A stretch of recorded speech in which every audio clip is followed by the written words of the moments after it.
Ja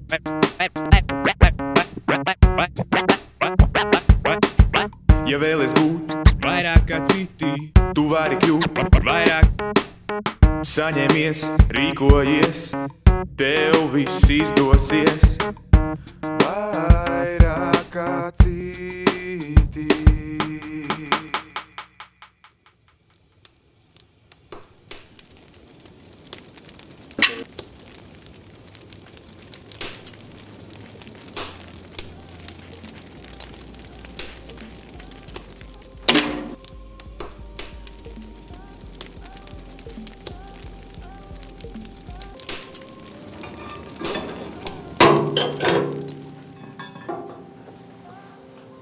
Mani sauc Gunda Gavilāne, es esmu māksliniece, tēlniece, skulptore.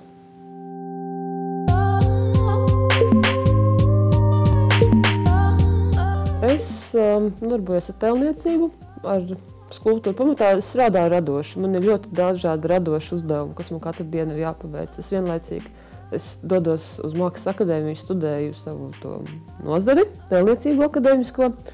Tad es nodarbojos ar dažādiem projektiem, sākot no komerciāliem pasūtījumiem līdz ar saviem tādiem radošajiem darbiem un līdz pat lekciju lasīšanai un nodarbību vadīšanai bērniem. Man tā viss, kas ir saistīts ar mākslu. Māksla tā nav man tā kā aizraušanās, māksla ir mans dzīvesveids patiesībā. Es dzīvoju, tas ir mans mūžīgais piedzīvojums. Un tas viss sākās, kad man bija 9 gadi. Man vecāki mani aizveda uz mākslas skolu Ogrē. Tur es pavadīju savus pamatskolas gadus. Un vēlāk es izdomāju, ka man jāiet uz Jāņu Rozentāla Rīgas mākslas vidusskolu. Tas bija pilnīgi nejauši. No sākuma domāju, es stāšos lietišķajos iekšā. Un tie, kas ir mācījušies lietišķajos, tie zina, ko tas nozīmē. Un es nogāju pusgadu sagatavošanas kursos, un es sapratu, tas nav priekš manis vilkt strīpiņas, līnijas un tam līdzīgi. Un pašā pēdējā brīdī man kāds pateica, kas varētu iet uz rozīšiem. Un es, bišķiņ pazīmēju, ģipšu galvas un iestājos rozīšos. Un tur bija nākamais etaps, kur es iepazinos ar tēlniecību, kas man patika visvairāk no visām tām mākslas disciplīnām, jo rozīšos ir jāapgūst viss patiesībā, tā ļoti daudzpusīga mākslas iestāde. Un tēlniekos man patika vislabāk, jo tas ir ļoti interesants process, visu laiku ar tādiem izaicinājumiem, piedzīvojumiem, un man arī ļoti patīk tēlnieki kā cilvēki, tāpēc es izlēmu kļūt par vienu no viņiem. Un aizgāju uz Mākslas akadēmiju tālāk.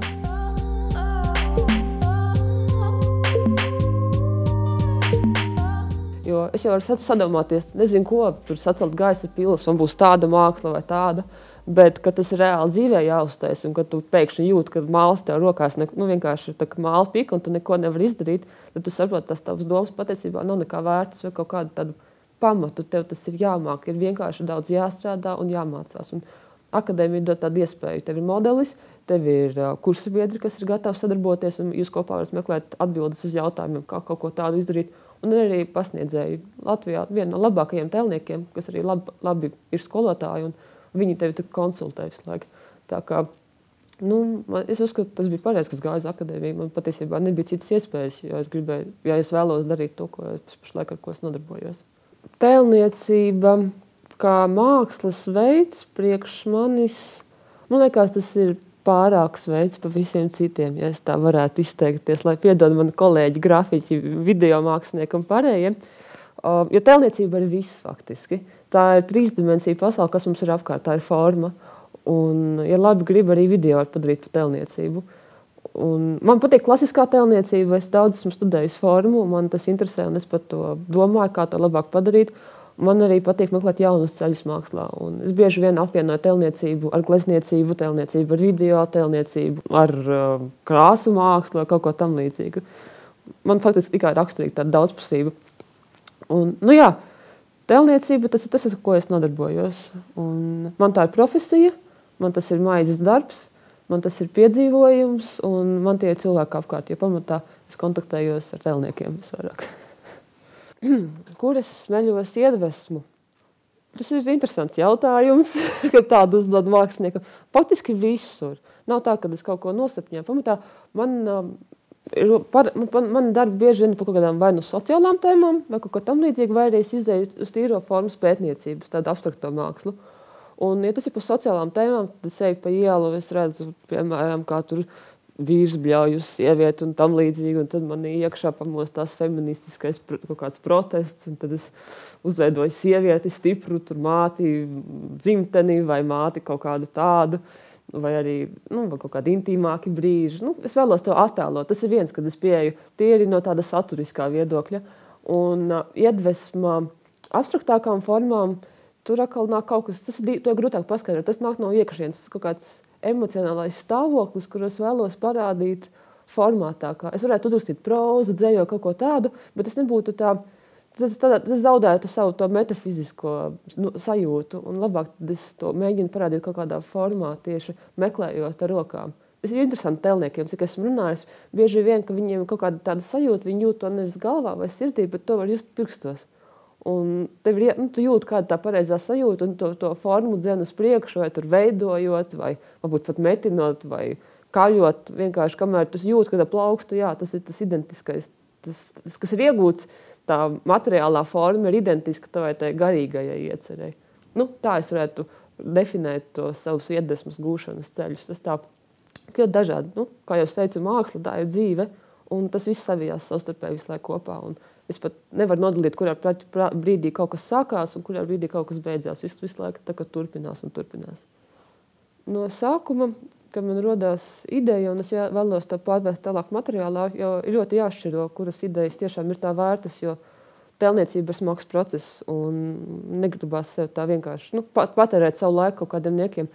Pamatā no sākuma ir ideja, tad to neliela skicīte, attiecīgi visiem materiāliem, tad to pats darbs tēlniecības, un tad uzreiz ir vai tas darbs jau ir tapis uzreiz savā gala materiālā, piemēram, granītā, ja, kad tas izskaļ, un viņš ir, vai piemēram, tas ir plastilīnā vai mālā, un tas, piemēram, jāpārvērš tālāk bronzā. Tas ir ļoti darbietilpīgi. Un, piemēram, man ir uzveidota skaista meitene no māla, un man tagad viņa ir jādabū bronzā, un tad sākās tas grūtākais process, jo paralēli tēlniecībai, ka kādai garīgai, augstai mākslai man ir jāapgūst un jāzina arī visas amatniecības un galdniecības un celtniecības un ķīmiskie noslēpumi. Un tad, kad tas ir pie tā jāpieķerās, tad vispār būtu gribējies, lai nebūtu bijis tāds sākotnējā ideja nemaz. Jā, un tad, vārds sakot, ir skaista meitene mālā, tad es noņemu nost no viņas ģipša negatīvu. Tas nozīmē, ka man ir jāuzliek pa virsu ģipsis, vairākās daļās. Es to ģipsi kā vāku attaisu vaļā, izkasu meiteni ārā no māla un paliek dobums iekšā. Un tajā dobumā, piemēram, es atkal ielēju ģipsi. Un tad es nokaļu to ārējo ģipša vāku nost, un tad man ir meitiņa no ģipša. Pēc tam, lai to pārvērst tālāk materiālā bronzā, tad ir no tās ģipša meitenes jānoņem nost smilšu forma, kas ir vēl sarežģītāk. Vai arī tā meitene jāatformē kaut kādā citā ģipsī, vai šamotā, vai izturīgākā materiālā. Un ir jāparedz dažādi, kā lai to paskaidrot priekš nezinātāji, tādas tā kā taciņas, pa ko lies iekšā to karsto metālu, un jāparedz, pa kurien tā metāla gāzes, kad skries ārā, ja? Un tad faktiski tas ir jāsagatavo, tad ir jādabū metāls, jādabū krāsns, ir jādabū darbnīca, jādabū meistari varbūt, kas to izdarīs, ja nevienmēr to pats var izdarīt, un tas viss ir jāielē iekšā, tas sakarsētais metāls, 1300 grādos, cik tur bronzai bija, un tad tikā viss būtu beidzies, jā, bet nekas nav beidzies patiesībā. Tad ir jānokaļ nostā šamota vai betona forma vai smilšu forma, un tad ir meitene, kurai klāti visādi ragi, kas ir tās metāla taciņas, tas viss ir jānozāģē, jānopulē, un pēc tam tas viss varētu būt beidzies, bet nekas nav beidzies. Jo ir jāatrod, kur tas darbs ir jāizstāda. Māksla bez izstādīšanas, māksla, kas nav parādīta kādam citam, tas neko nenozīmē. Un tad, kad ir tā publikas kaut kāda atzinība, ja, vai arī tu pats redzi, ka tas ir darījis labu, tad tas arī viss varētu būt beidzies pēcot. Var ķerties klāt pie nākamā darba atkal. Laiks, kas paiet no, idejas rašanās līdz darba materiālā, kā to sauc, finālā, ja, tas ir atkarīgs no tā materiāla, kurā es vēlos redzēt to darbu. Un man ir darbi, kas ir tapuši jau pirms pusgada mālā, un es joprojām ar viņiem čakarējos un ņemos, un es viņus nevaru materiālā uztaisīt. Faktiski, tas viss ir ļoti dažādi. Tas var būt pāris diennaktis, non-stopā strādājot, un tas var būt gads, kamēr es sagaidīšu īstos apstākļus, īstos laikus kaut kādus, kad dabūšu naudu, finansējumu un uztaisīšu. Tēlniecības darbi vispār var izplasties 10 gadēs. Michelangelo, kurš kala gadiem vienkārši, kamēr uzkal tos savus darbus. Tas ir, tēlniecība ir ļoti skaista, ļoti forša, bet ir jāstrādā. Ļoti daudz jāstrādā, lai būtu rezultāts beidzot. Bet tad, kad viņš ir, tad visiem ir atplestas mutes. Pirmā lieta, ko es gribētu izdarīt tuvākajā laikā, es gribētu beidzot uztaisīt savu personāla izstādi. Jo man darbi ir sakrājušies, man ir ko teikt. Vienīgais ir, kā jau es teicu, tehniskais sarežģītais process, kā darbus no māla pārvērst materiālā. Man liekas, gadu, divus jau stāv tāda, kas ir sagatavs formās. Bet jā, man ir idejas, un es gribu uztaisīt personāla izstādi, kas sauksies Laika biedri. Pamatā es tur būšu koncentrējusies uz saviem tuvākajiem cilvēkiem, viņu portretiem, māksliniekiem tieši par mūsdienu mākslinieku paaudzes tēlniecībā. Jo neviens tas pēdējos 20 gados, cik es zinu, nav to darījis, neviens nav veidojis savu līdzbiedru portretus tieši 3 dimensijās. Un man jau ir aizsākti vairāk portreti. Es gribētu kaut kur Rīgā kādā, es neteikšu labā galerijā, man neinteresē baltais kups un baltās sienas, bet uztaisīt tādu reālu bliezienu izstādi, kad tur ieiet iekšā skatītājs, un viņš iziet ārā, viņš saka, jā, tā ir īstā tēlniecība, kaut ko tā. Tas tāds, ka pirmais. Un tad man ir daudz visādas idejas un ieceras darbiņu, ko es vēlētos attīstīt. Mākslas, tehnikas, ko es vēlētos iemācīties un apgūt. Pirmais būtu tieši to personāla izstādi uzsacīt. Tas ir nākamais līmenis jau. Tu vari strādāt kā mākslinieks, bet kamēr tev nebūs savas izstādes, tu nepakāpsies augstāk tā kā. Un tad pēc tam var domāt kaut ko vēl. Tas būs jauns atskaites punkts man. Pamatā visi jau ir aizgājuši uz tādu ļoti konceptuālu, kā lai saka, uz tā saucamo kārno mākslu.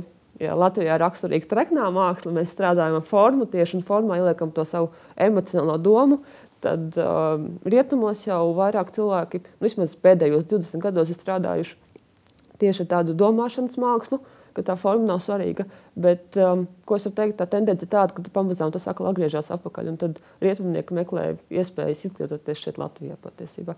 Un jā, akadēmijā var apgūt modeli, akadēmisko veidošanu, zīmēšanu un tādas lietas. Tas viss ir ļoti svarīgi, jo es jau varu sadomāties, nezinu ko, tur sacelt gaisa pilas, man būs tāda māksla vai tāda, bet, kad tas ir reāli dzīvē jāuztais un kad tu pēkšņi jūti, ka māls tev rokās vienkārši ir tā kā māla pika un tu neko nevar izdarīt, tad tu saproti, tas tavs domas patiesībā nav nekā vērtas vai kaut kādu tādu pamatu. Tev tas ir jāmāk, ir vienkārši daudz jāstrādā un jāmācās. Un Ogres mākslas skola skanēs varbūt tā netipiski priekš mazajām mākslas skolām, bet es teikšu, tas ir fundaments.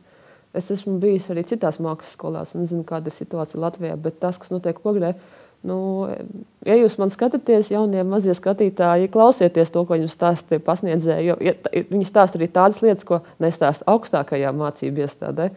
Tur ir ārkārtīgi labi skolotāji un tā pieeja rosina ne tikai iemācīties tur zīmēt kubiņu vai kaut ko tādu, bet viņi iemāca domāt mākslā, domāt abstrakti, domāt kompozīcijā. Un, ja man nebūtu bijis Ogres mākslas skola, es pašlaik nebūtu ne akadēmijā, nekur. Es vispār pieļauju ar mākslu nenodarbotos, jo viņi man ir radīgi interesi. Un viņi man deva tos pamatus mākslas domāšanā, kurus var arī izmantot pēc tam vēlāk, sākot ar krāsu kompozīciju un beidzot ar pieeju, radošo pieeju un ar to, cik sirsnīgi tev tajā visā jādarbojās, jo to nevar tā augstu ar prātu izdomāt, tev vienkārši ir jābūt tajā visā iekšā. Jaunajiem, topošajiem un gribošajiem māksliniekiem es gribētu ieteikt pirmkārt nebaidīties un darīt to, ko jūs esat nolēmuši, ja neviens cits jūsu vietā neko nedarīs. Jums ir pašiem jātiek ar sevi skaidrībā un vienkārši ir jāiet un jādara. Un vēl viens ieteikums – neaizrauties pārlieku ar bohēmu, jo es zinu tādus cilvēkus, kur tas ir bišķiņ novedis no ceļa, bet bišķiņ jau vajag, bet nevajag tā pārāk ar to visu. Un galvenais strādāt pēc labākās sirdsapziņas. Tā kritiski skatīties uz saviem darbiem. Tu redzi, ka tev nav tā, kā tev gribētos līdz galam, un nevajag to, gan jau tas pazudīs un pats no sevis atrisināsies. Pašiem vienkārši viss ir jādara. Bet galvenais ir nebaudīties un riskēt un atklāt sevi un nepārāk ietekmēties no citiem, meklēt to savu ceļu mākslā. Un es zinu arī tādus tīreņus, kuri nav gājuši ne akadēmijās, nekur viņi vienkārši ir ļoti tā konceptuāli strādājuši savā virzienā. Un, tas ir tāds ļoti labs piemērs. Vienkārši ir pašiem jāiet un pašiem ir jādara. Ir jāsaprot, ka, kāds tu esi kā personība un ka tu esi tikai tu pats un neviens cits ne tā vietā neko neizdarīs. Un tas ir tā, esiet patstāvīgi vienkārši un strādājiet. Arī to var būt vairāk kā citi.